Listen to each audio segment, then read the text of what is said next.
Maya pa oras kabalik. Ngayon tabing mabilog ang pwersa ng GNN TV 44, pabyela rin makapanahon at lokal na istoryang dapat sumabalo, kapamilataning garantisado, kumpleto ang pambalansing informasyon. Pore ni pure malitang may kalap yaning Lunes, April 28, 2025. Yako po'y Benny Ginto at iti King News Force, Pampanga.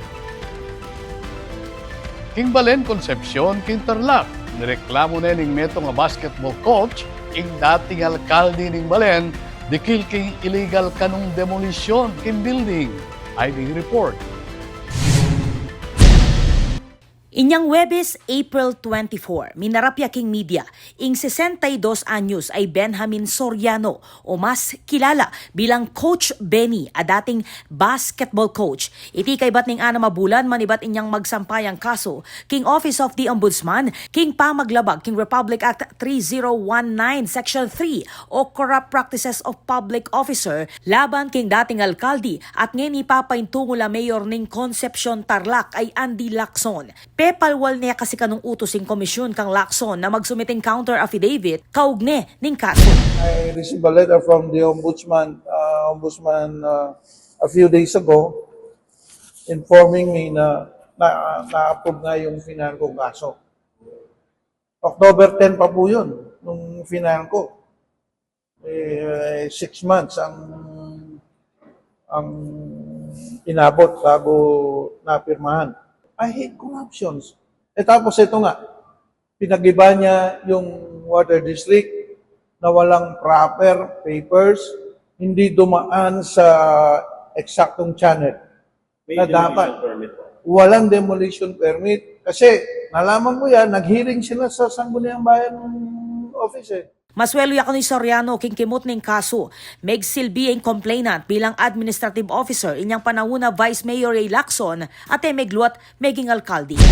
Ako, masaya ako. Sabi ko, talagang gumagana ang hustisya dito sa Pilipinas.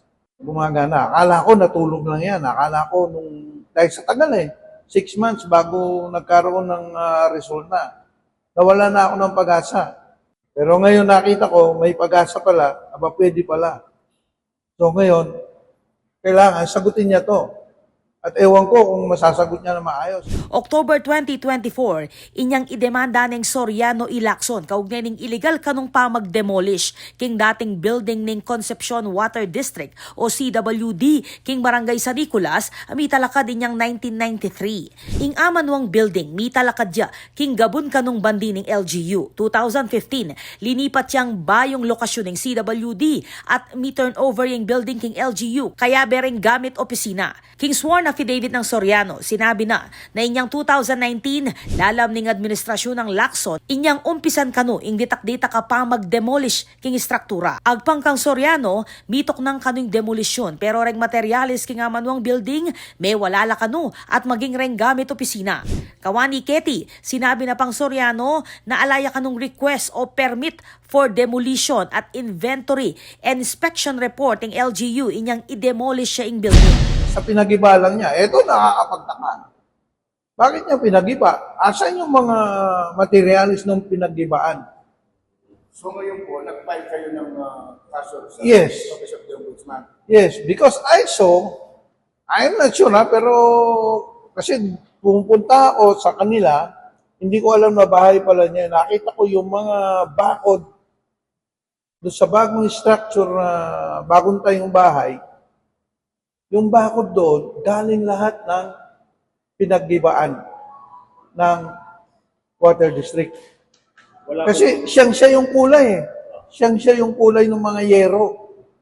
Kulay blue. Wala pong inventory. Walang inventory, wala. Hindi po ba siya Even hearing, wala.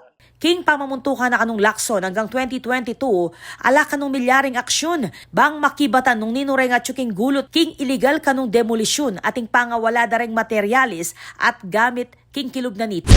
Bakit niya ginagawa itong ganito? Palasak na yan. Kalamba ko naman na yung magpatala ka dyan niyalini na alayang ninalini. Alayang pegawa. Pepakit nemo namang Soriano King Media ing certification ang magpatune na alayang inisyong demolition permit ing Office of the Municipal Engineer king dating CWD building maniba 2018 hanggang 2022. Mamasala na namang Soriano na konektado king politika ing pamagsampa ng reklamo.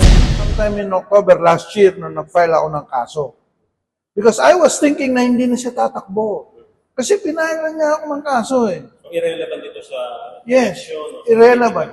Very irrelevant. Kaya nagtataka ako, bakit nila kinoconnect na yun? I categorically deny na it has something to do with politics. Ang inaano ko dito is the corruption he did.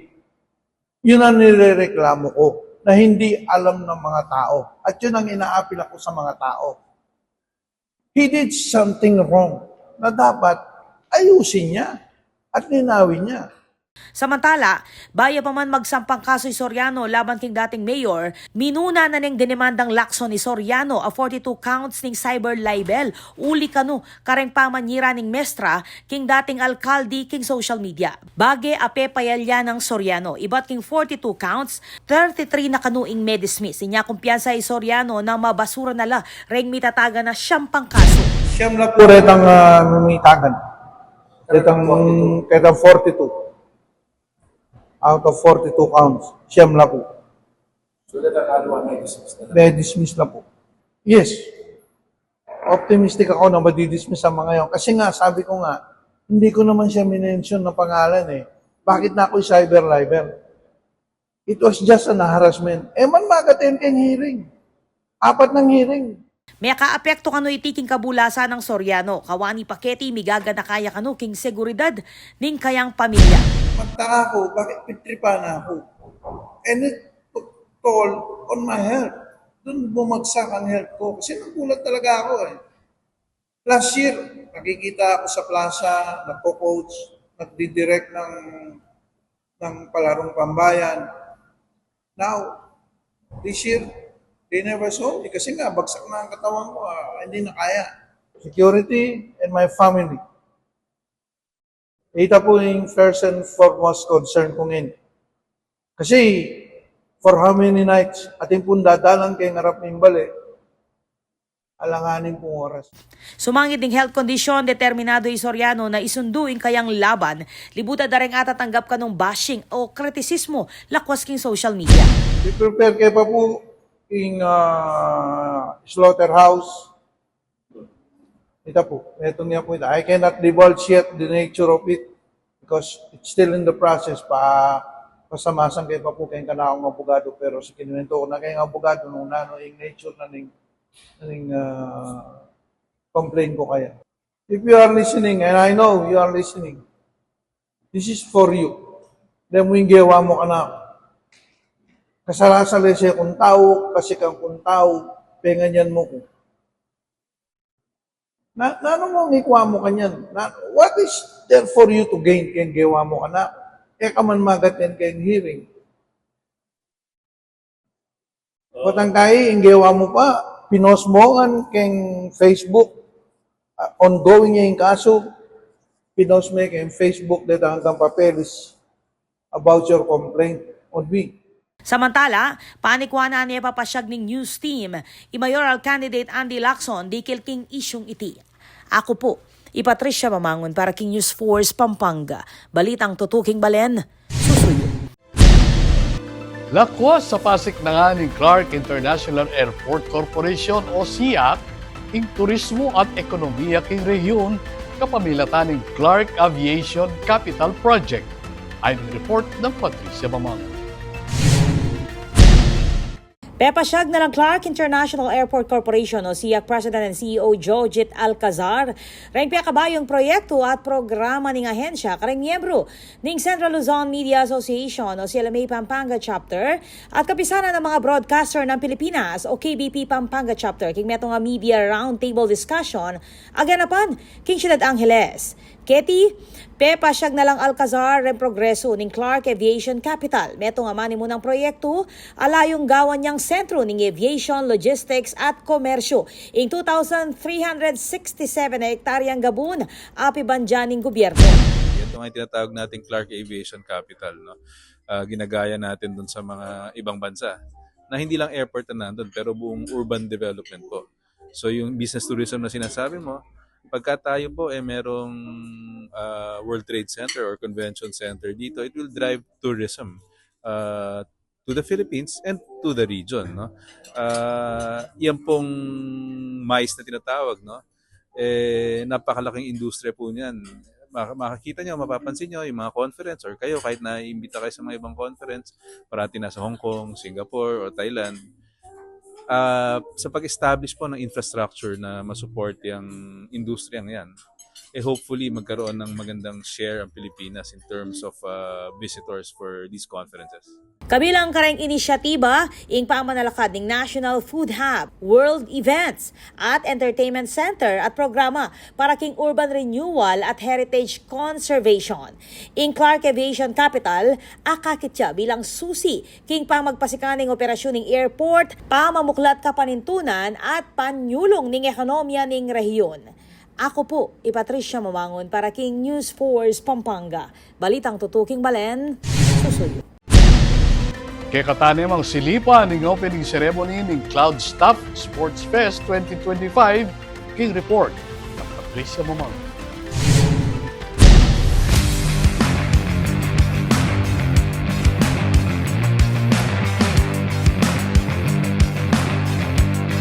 Game on na talaga! Cloud Staff officially opened its annual sports festival nitong April 25 sa AUF Sports Center, bringing together its talented staff for weeks of exciting competition and teamwork. With the theme Game On, 10 teams ang maglalaban-laban sa iba't ibang sports tulad ng basketball, volleyball, badminton, table tennis, chess at Mobile Legends. Tuloy-tuloy ang bakbakan tuwing Sabado at Linggo simula April 26 hanggang sa Grand Finals sa June 28. True to its people first and number one workplace philosophy, sinabi ng Cloud Staff na ang event na ito ay para bigyan ng masayang work-life balance ang kanilang mga empleyado at palakasin pa ang camaraderie sa bawat isa. Alright, the purpose of this event, this is our way to give work-life balance and, of course, camaraderie to our staff. This opening ceremony and the whole game schedule of our sports fest is open for all. So technically, this is the family bonding. Cloud Staff remains a top employer, proudly recognized by HR Asia bilang isa sa best companies to work for in Asia for 4 straight years and counting. This is Patricia Mamangon on the spot. Atin pa mga paling balita, king pa magbalik ng News Force Pampanga.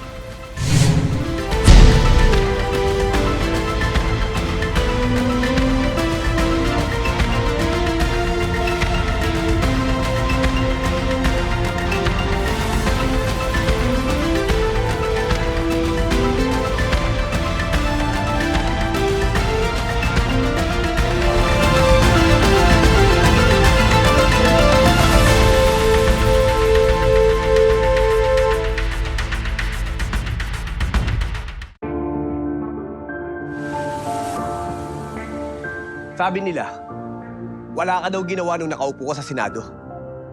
Ano pinanindigan mo? Pinanindigan ni Senator Lito kaming mahihirap. Binigyan niya kami ng libreng tulong legal para umunlad. Gagawin ko ang lahat para magbayad sila. Kot!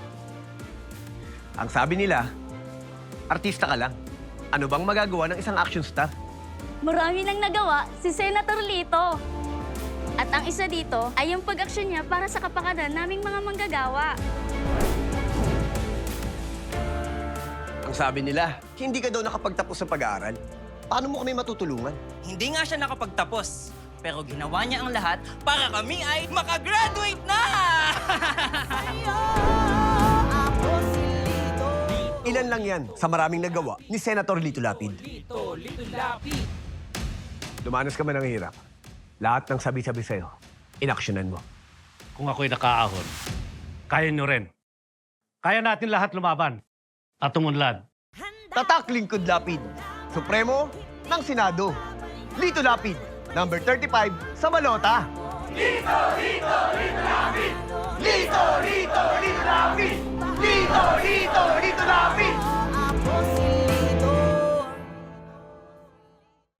Ako ay isang Anghelenyo. May determinasyon at dedikasyon sa bawat aksyon. Masipag, tapat, at handang maglingkod. Sa oras na dapat. Makatao at may paninindigan. Malikhain at may inisyatiba. May puso para sa masa. Handang protektahan ang kapaligiran. Para sa kinabukasan. Ako ay isang Anghelenyo. Ako ay isang Anghelenyo. Ako ay isang Anghelenyo. Ako ay isang Anghelenyo. Ako ay isang Anghelenyo. Handa ako para sa lungsod. Buong pusong maglilingkod sa inyo.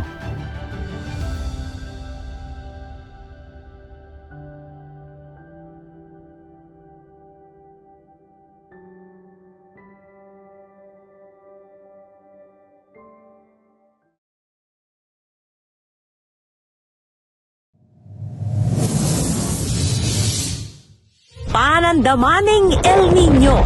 Kung toro papali o mitatasing temperatura, daragul mo naman ing pamangailangan king kuryente. King daragula demand king kuryente asang kaning paning pamangamit kareng appliances kalupaning aircon, freezer at refrigerator. Asahan tamo naman na siguradong tuki ing kimot ning presyo ning kuryente amani batan king wholesale electricity spot market. Inya naman papaganakan ing Svelapco kareng hanggang consumers ing paniguradong pamagbayo ning konsumo at presyo ning kuryente balang kilowatt hour. Manatiling makayantabe king kaya kaming Facebook page para kareng latest advisory. Beto nga paganaka, ibat king Svelapco.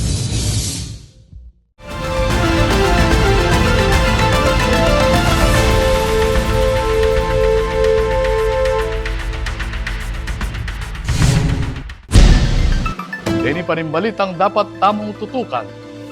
Lakwas deng pasik na nganding Alviera Kimporak ing kayang programa para kareng sports enthusiasts.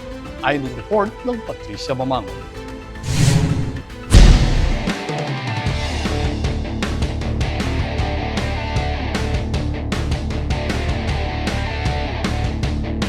Pakilala nening integrated mixed-use estate ta Alviera, King Porac, Pampanga, yung sports event alayong pakiabutan ring 10,000 sports enthusiasts King Central Luzon.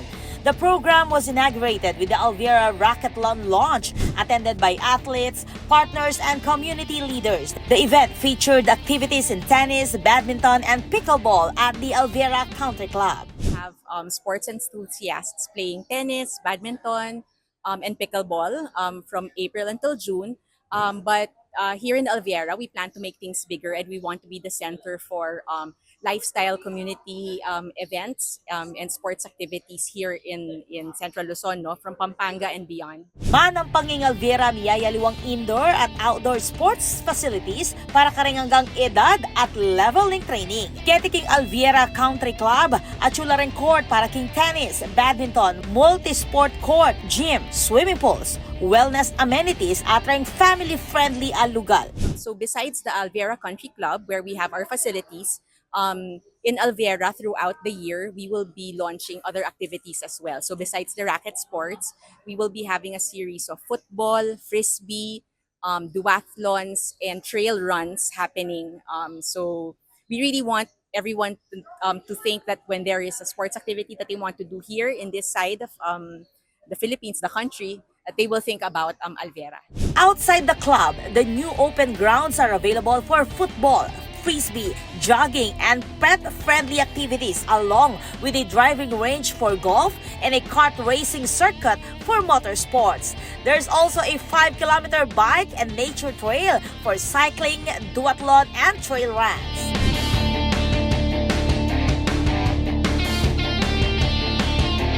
This is Patricia Mamangon on the spot.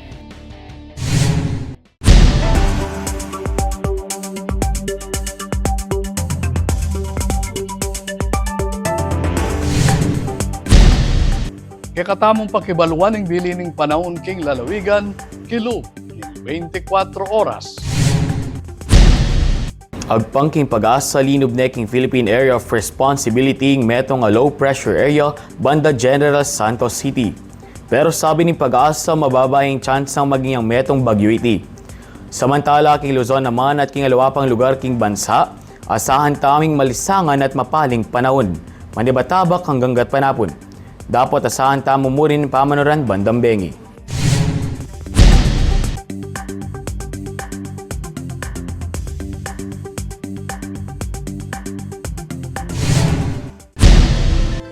Kabalen, maging parti kaking pamagbalita ketiking News Force Pampanga. Nanumang kaganapan, isyo reklamo king kekay lugal, malyari mong ikwento ay sumbong, kapamilatan na rin numerong mayakit king kekay screen.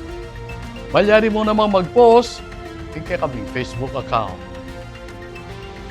Panalakaran ng News and Public Affairs Team ng GNN TV 44, ingadinan kayong mata sa kalidad nin lokal na pamagbalita bilang panatang serbisyo karing sa Blanca, Kapampangan. Ayon nyo lang yan yung Lunes, may kalap istorya ketiking probinsya. Yako po'y Benny Ginto at ini in News Force Pampanga. Balitang tutu, King Balen, susunod.